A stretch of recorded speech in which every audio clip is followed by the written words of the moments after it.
Eternal Father, strong to save, empower our lawmakers to serve you today, to solve problems and to remove impediments. Give them your higher wisdom as they seek you, the source of their strength. Lord, surround them with the shield of your divine approbation, so that no weapon formed against them will prosper.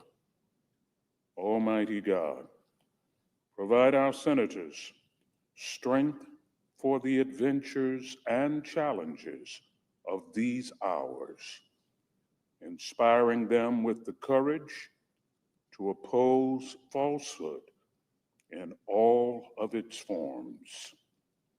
May your truth, love, and power fill their hearts. We pray in your great name. Amen. Thank you. Will you please join me in the pledge? I pledge allegiance to the flag of the United States of America and to the republic for which it stands, one nation under God, indivisible, with liberty and justice for all. Will you?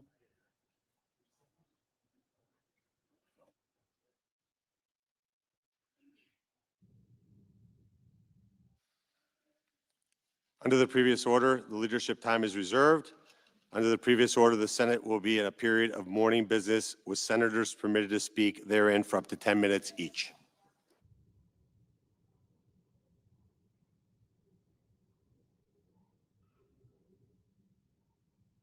I recognize the senator from Iowa. Last week, 2 members of the West Virginia National Guard were tragically shot here on duties in Washington, D.C.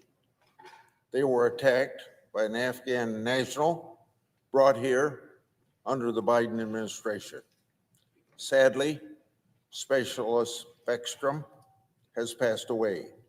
Staff Sergeant Wolf continues to fight for his life. May God bless both of them, and our prayers and mine are with them and their families. Also last week, an Afghan evacuee was arrested for threatening to bomb a building in Texas. The terrorists entered our country as part of a program called Operation Allies Welcome in the aftermath of the Biden administration's chaotic withdrawal from Afghanistan. Since 2021, I've warned the Biden administration, my congressional allies and colleagues, and the American public about the failure to vet Afghan evacuees. Unfortunately, the Biden administration was not honest with the American people about the program's vetting vulnerabilities. I asked then Director Wray about the program's national security. I asked the same of Director Patel of the FBI this year. And this year, Director of National Intelligence Gabbard told my office an important data point. Of the more than 100,000 Afghan evacuees as of August 2022, 1.6% had links to terrorism or other derogatory information. So when you take that 1.6%, that's over 1,600 people who, at that time of the Biden's disastrous evacuation, posed a potential threat to our homeland and to the American people.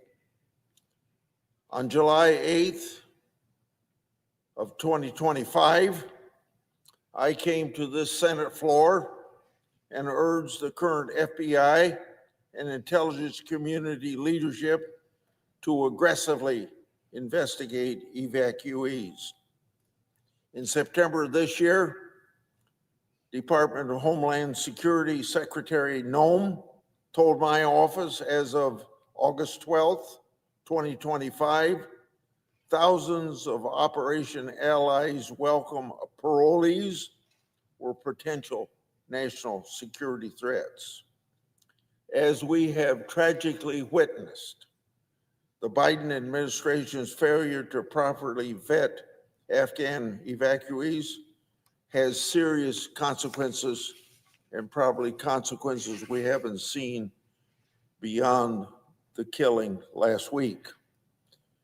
I think we should thank the Trump administration's efforts, and I thank them for responding to my oversight requests and their efforts to fix the Biden administration's failures.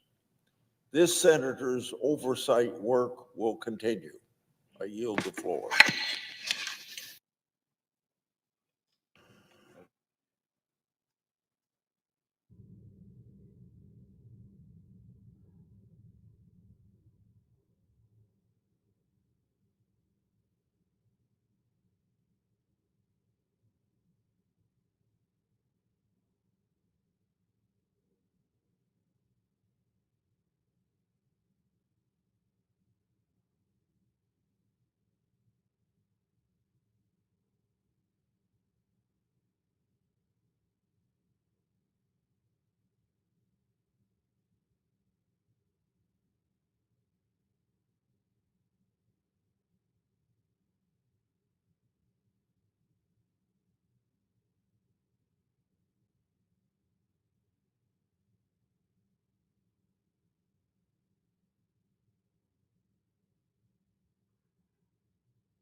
Right. Well, good morning, everybody. I hope you all had a happy Thanksgiving and got to spend some time with friends and family.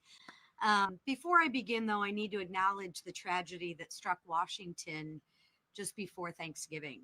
Our National Guard was attacked on American streets, and so was our nation's generosity, compassion, and sense of security. It was wrong. It will always be wrong. So please join me in praying for the families, first responders, and every guardsman still in our capital today. Now, to the work before us in the House. Millions of Americans just returned from Thanksgiving on a holiday where they watched get more expensive every year under Joe Biden. His policies sent prices on gas, groceries, and everyday essentials through the roof. While things aren't fully back to normal, families are finally feeling relief this year because of the Republican affordability agenda. Thanksgiving costs were down 5% this year. Turkey dropped 16%, and gas prices hit a 4-year low, making it easier for families to gather. But we're not done. This week, House Republicans are taking direct aim at Washington's red tape that is crushing small businesses and draining household budgets. So think of this. Small businesses now pay nearly $14,700 per employee just to comply with federal rules. Meanwhile, families lose more than $16,000 a year to hidden regulatory taxes. And that's just unacceptable. So House Republicans are acting on our affordability agenda. Will move forward with the Dump Red Tape Act and the Small Business Regulatory Reduction Act. These are real reforms to roll back Washington's overreach and put power back where it belongs. The power needs to be with the workers, with the families, and with the job creators, not with the government. Democrats created this affordability crisis. They buried families under regulations, spent trillions on pet projects, and siphoned off Americans' earned money to appease their radical base. We're not letting that stand. House Republicans are actually cleaning up Bidenomics. We're ending Biden inflation and restoring an America that working families can afford to thrive again. Thank you. Mr. Nunn. Hey, thank you very much, Chairwoman. This week, we're going to be running some very important legislation, particularly dealing with the Communist Party of China. I'm so thankful for our leadership team standing up to this. And let me tell you a little bit about what's happening in the heart of the heartland, right here in Iowa. Look, I started off my career as a counterintelligence officer for 20 years. I worked directly inside China, and we saw what Communist China brought to the United States, not just in the buying of farmland, but literally sending agents to my district and pulling corn seed out of the ground so they could replicate it back home. But now they're not just growing or coming after what we grow in our fields, they're coming after what we grow in our classrooms. Most recently, a group from Des Moines Public Schools was taken on an all-expense-paid trip to be inside China. But the Chinese weren't there under the facade of friendship. They were there to collect information, to exploit, and to manipulate. They forced these kids to hand over their digital information, required them to use WeChat, an internal public server for China, started an early process of cultivation, and in the counterespionage world, we consider this source recruitment. Consistently, I've had parents across Iowa say, how is this allowed to happen? And the simple truth is, there's no law preventing it. The Chinese government is creating a series of shell organizations to recruit kids to come to China and then exploit them the moment they set down in soil inside Beijing. This has to stop.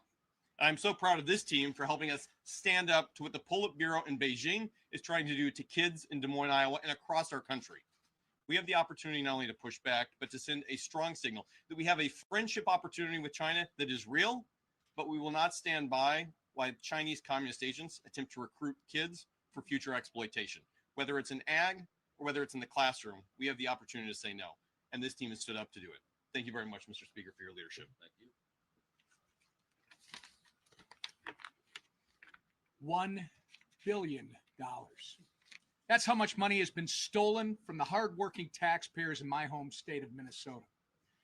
And if that's not egregious enough, some of these taxpayer dollars have allegedly been diverted to al-Shabaab terrorists. Under the failed leadership of Tim Walz, Minnesota has become a hotbed for fraud.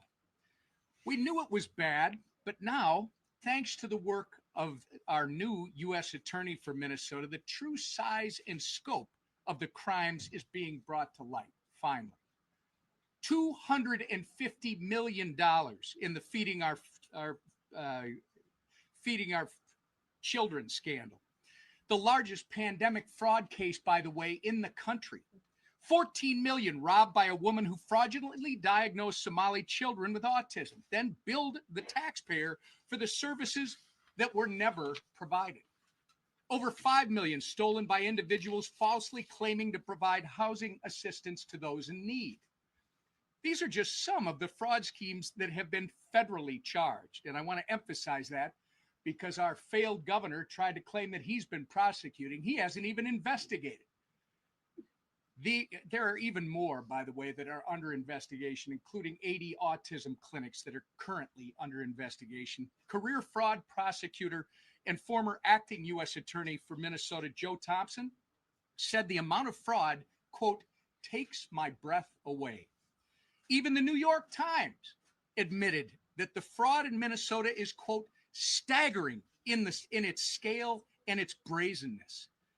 Between the meals, housing, and autism therapy fraud cases, 86 people have been charged. Of those 86, 78 are of Somali descent. Let me be clear, it is not racist to call out criminal behavior. And we're going to not cower to baseless labels while Minnesotans, including law-abiding Somali Americans, get robbed blind. While Tim Walz refuses to take accountability for the fraud he created and enabled, President Trump is committed to justice for the crimes against the taxpayers of Minnesota, and I am too. I want to thank Treasury Secretary Scott Bessent for launching an investigation into this important issue. Minnesotans deserve answers and accountability, and we're not going to rest until they get both. And thank God for President Trump raising this, because no one was covering. We've been sounding the alarm on this fraud for over 3 years. No one in this room and no one back at home was reporting how bad this is. Finally, because of our president raising the issue, people are talking about it. And I'd be remiss if I didn't mention before I left what our conference chair talked about when we started. My wife Jackie and I are praying for the family of Sarah Bergstrom as they grieve this infuriating and unfathomable loss. We're also praying for Andrew Wolf as he continues to fight for his life. These two guardsmen are heroes who answered the call to keep this city safe. Justice must be executed swiftly for this heinous and targeted act. And with that, I yield to the leader. Thank you, Whip. Our country was shocked the day before Thanksgiving to see just a senseless, violent act of this tragedy attack on our National Guardsmen here in D.C., the West Virginia National Guardsmen that were both attacked for just doing their jobs and keeping D.C. safe. I too want to extend my prayers and sympathy to Sarah Beckstrom's family for the horrible loss of her life, and just senseless loss of life for such a young girl with great promise. And then, of course, Andrew Wolf, who is still at the hospital fighting for his life from the gunshot wounds that he suffered. And we keep him in our prayers, his family as well, and pray that he is able to recover and come back. And I know the people of West Virginia share that. The people of America share those prayers. This week we have a number of bills we're bringing to the floor to continue to address some of the problems that were created by the Biden administration that drove up inflation, that drove up higher costs. We saw so many ridiculous rules and regulations that added cost to the products we buy, our small businesses that were under attack. And so this week we're bringing a number of bills to reduce those regulatory attacks on small businesses. Giving small businesses relief also gives families relief in terms of lower costs. We're going to bring more bills that came out of the Education Committee to take on what is happening in our universities and our schools, where the Chinese Communist Party tries to move Confucius Institutes into our schools, teaching our children, trying to put communist ideas into our children in our schools. And so we're going to continue to have more transparency and prohibit that kind of money coming in from China to our schools. We're bringing the SCORE Act to give some structure.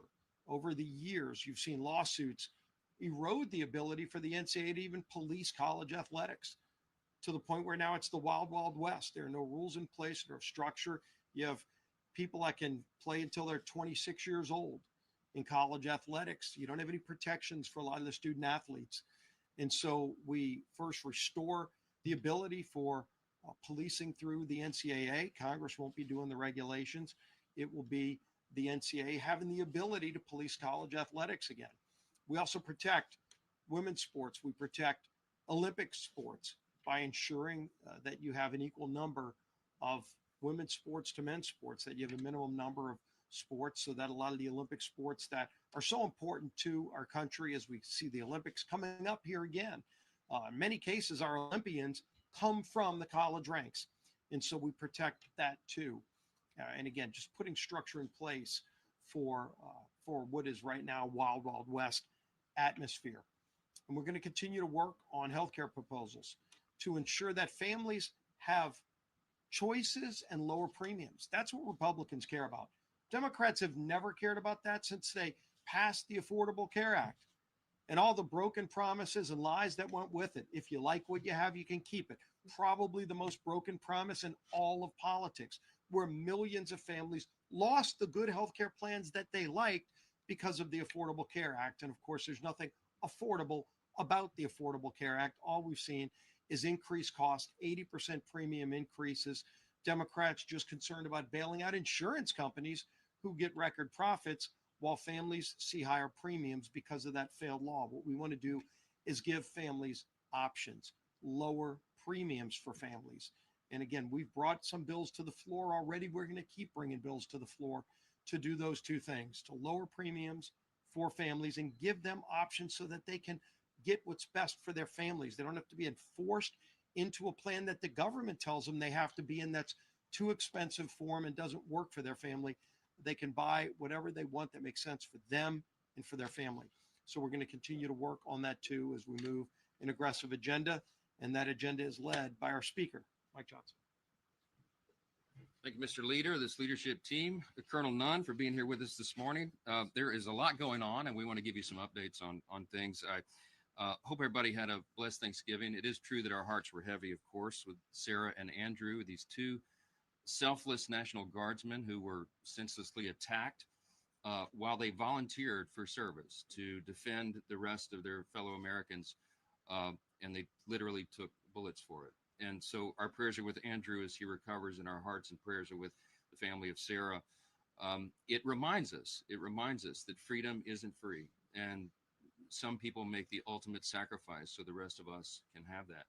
You know, I was reminding our conference this morning, 1789, our first president, George Washington, was the first to issue a national day of Thanksgiving and prayer, a proclamation. And he declared that because the Congress requested it of him. Of course, Washington was the first and best person to do that, to start the tradition. And he wrote famously in his proclamation, he said, it is the duty of all of us. It is our duty to acknowledge the blessings of God, to be grateful for what he's done for our country and all of us individually, and to humbly implore his protection and favor. It's never been more important to do that. And it's a great reminder. Thanksgiving is a uniquely American holiday, as we know. And it's a great time to sit around the table and be reminded of those blessings. And chief among them is the freedom that we enjoy. And we do not take that for granted. So it's proper, appropriate for us to acknowledge those sacrifices. Now, there's a lot going on across the country. There's a special election in Tennessee today, you may have heard.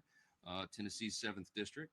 I spent all day there yesterday. I think it was 10 hours and 12 events, I think. I was with Matt Van Epps, our Republican extraordinary candidate for the seat there that is open and will be filled today in the election. He's running against someone who truly is, by any objective measure, a real radical. She famously said that she hates Nashville, which is the largest city in the district, which is kind of an interesting campaign strategy, and hates country music. You know, it's Tennessee. So Matt Van Epps is an extraordinary candidate by contrast. He is a lieutenant colonel in the Tennessee Army National Guard. He's a combat veteran. He flew combat missions, deployed 8 times over to the Middle East, and dodged missiles and bullets for his country. He worked in Tennessee state government and is a highly capable, competent, calm, common sense conservative. He's exactly what that district needs. We're excited for him, devoted husband and father, America First Patriot. So hey, if you're in Tennessee's 7th District, Nashville, and 14 counties, go vote today. It matters. Special elections are strange animals, and anything can happen. And when you're in a deep red district, sometimes people assume that the Republican, the conservative will win, and you cannot assume that because anything can happen. So we encourage everybody to go out there and make that happen. The people are fired up. I was there and really enjoyed the energy there. We're going to see that across the country next week as we go into this very important midterm election next year. I mean, in all the weeks ahead. And as we go into that election, remembering again how important all of this is.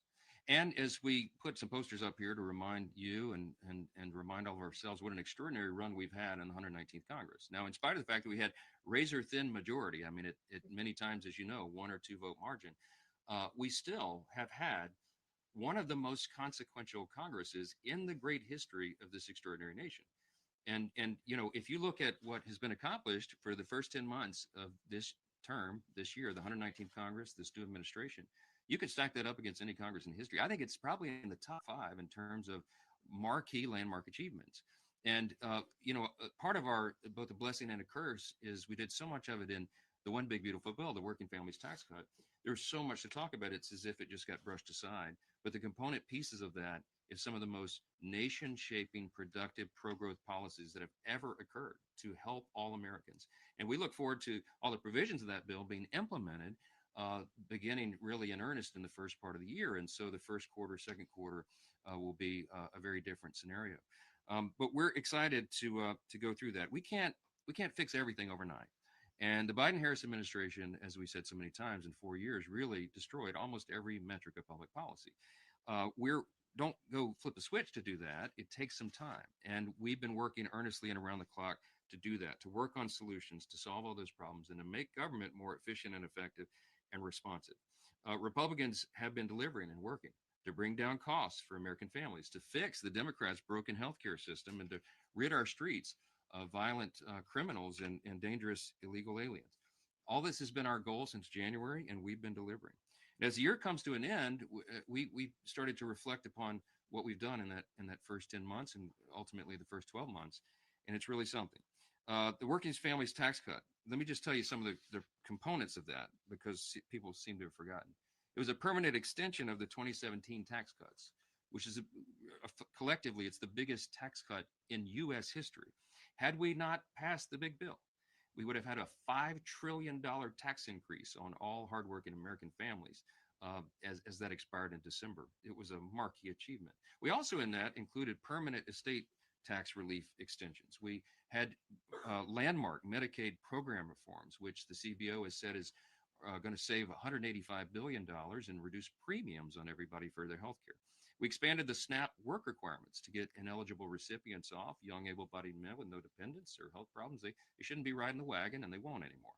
In the bill, we increased border enforcement and funding, generational investment in those things, and it's worked because guess what? The border is sealed. We don't have all these illegals coming across the border anymore. We included no tax on tips, no tax on overtime, increased standard deduction for seniors, free tax savings accounts for every child born in America, which we'll be announcing at the White House in an event this afternoon.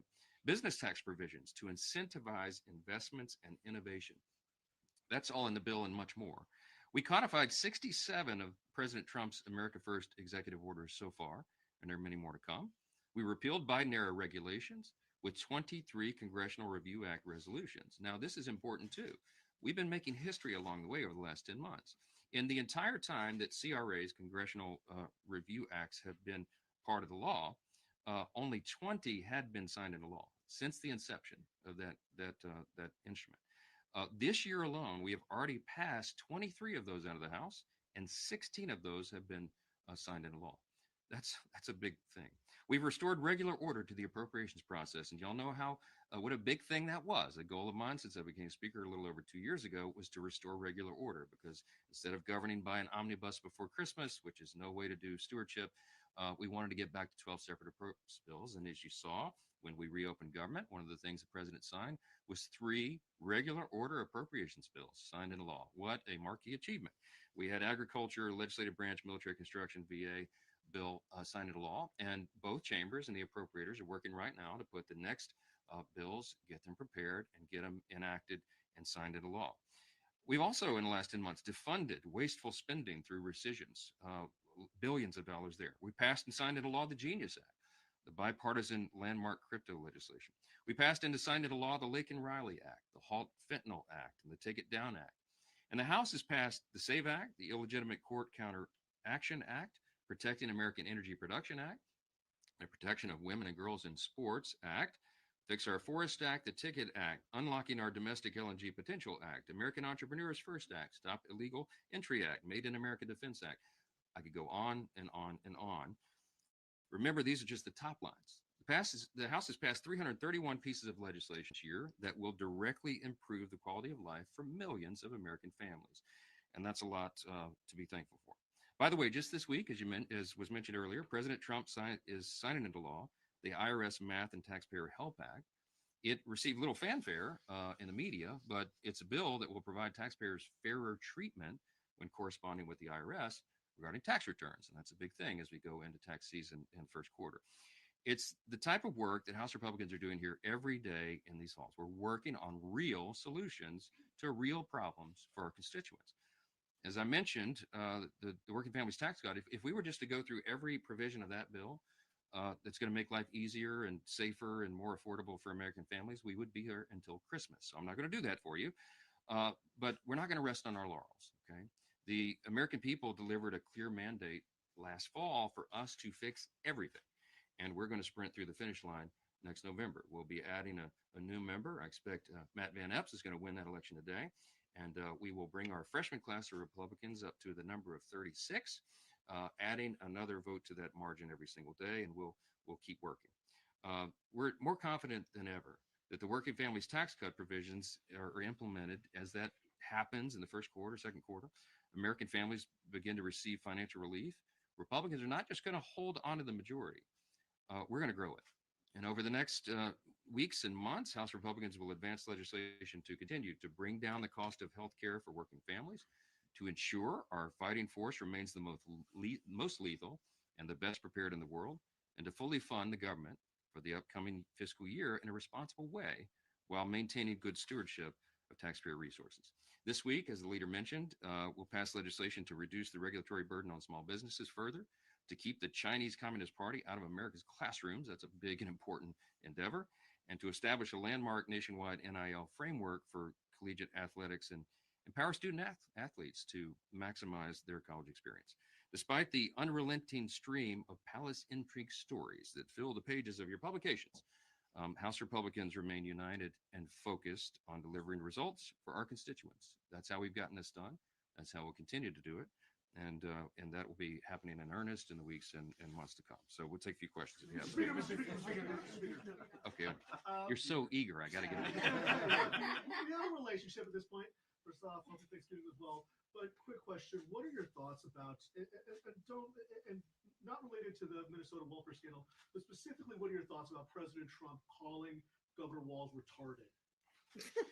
Well, look, that's not the word that I would choose. I think his reaction was probably a spontaneous one to the enormous amount of fraud that was announced there. We're thinking it may be, could be $2 billion.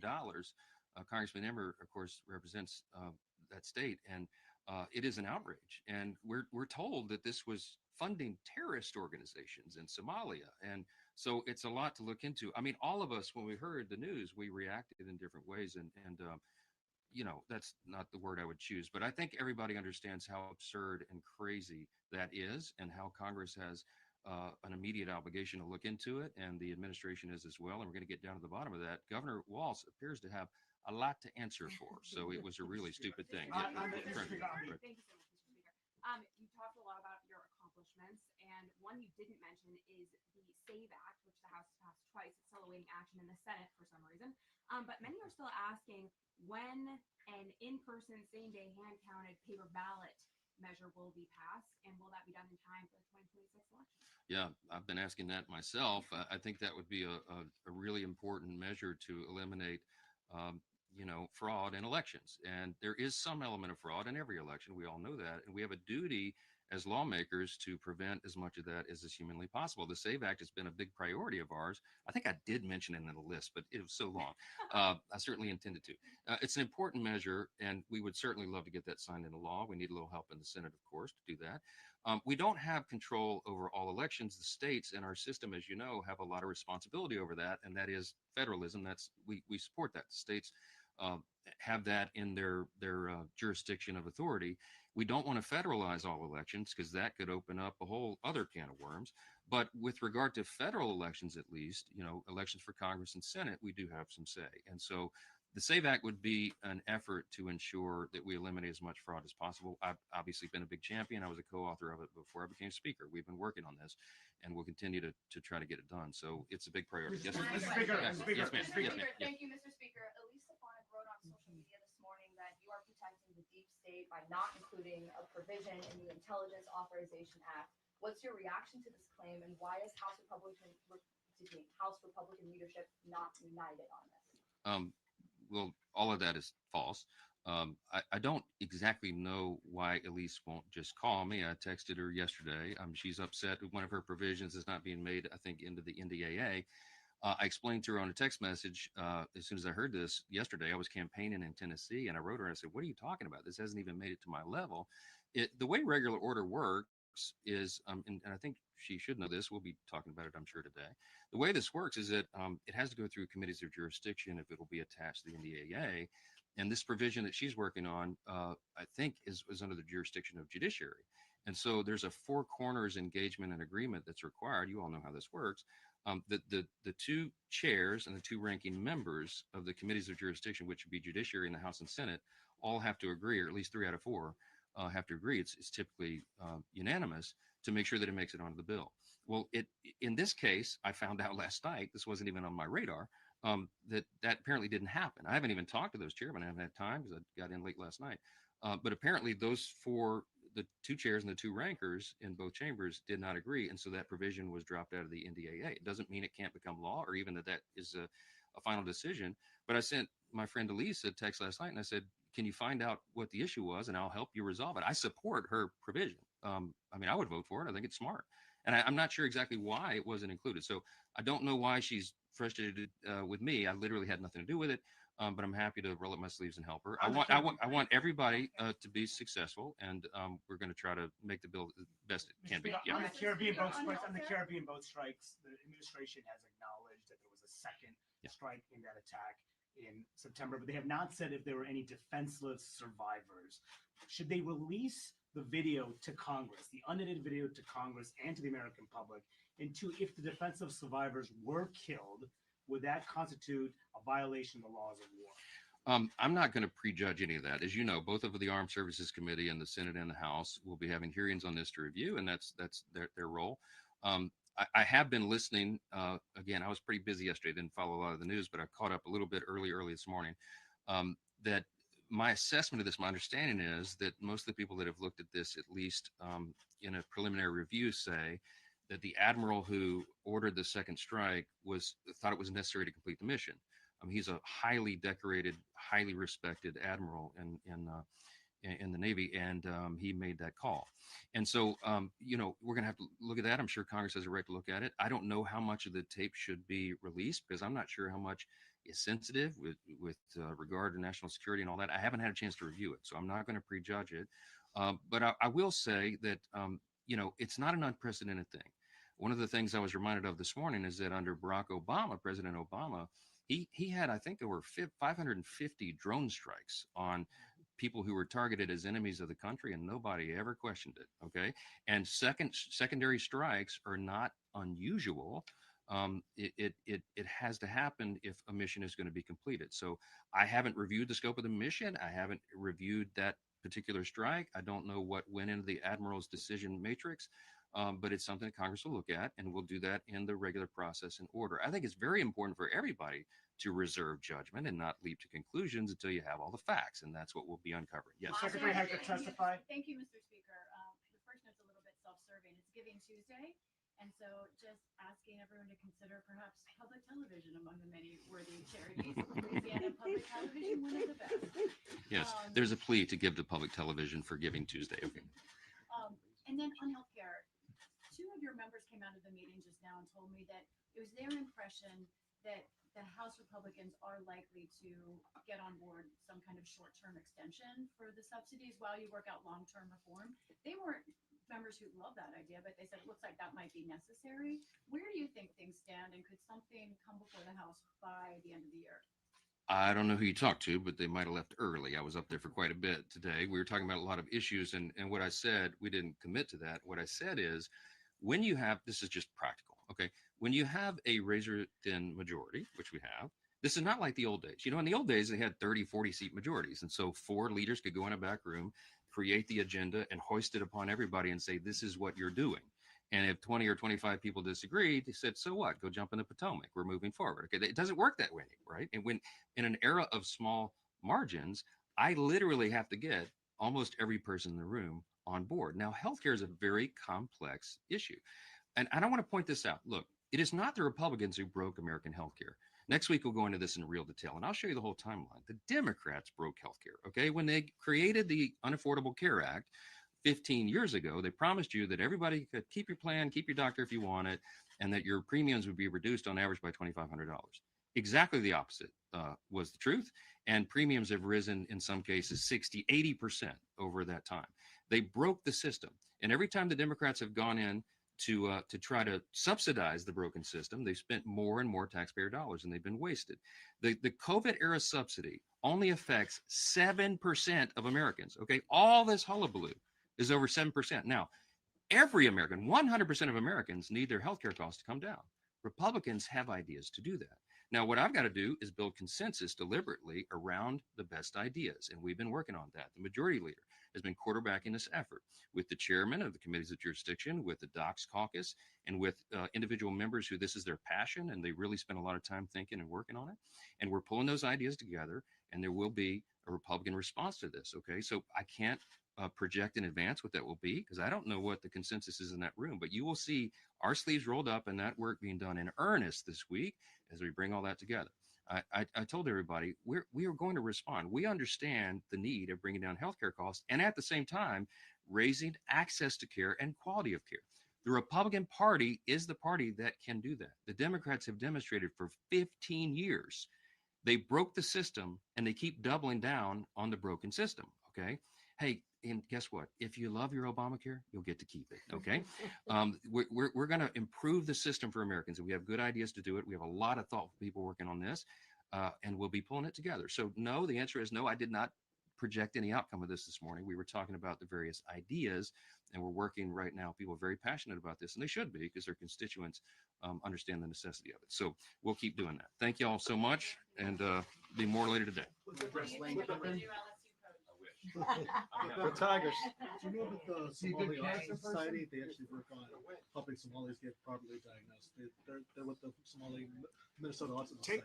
By the way, the fraudsters have put real autism claims at risk. No, I know, but there's a charity that actually focuses to counteract the misinformation. Do you know about them? The misinformation. The misdiagnosis. I meant to say, like, there's actually really good. You should check them out. We're working with actual Somalis that are.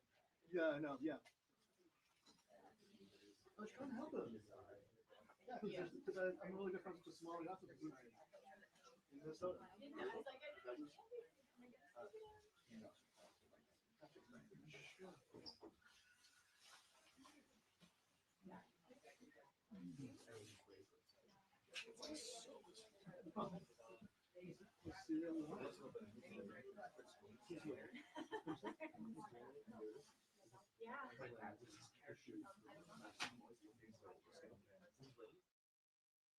Yeah.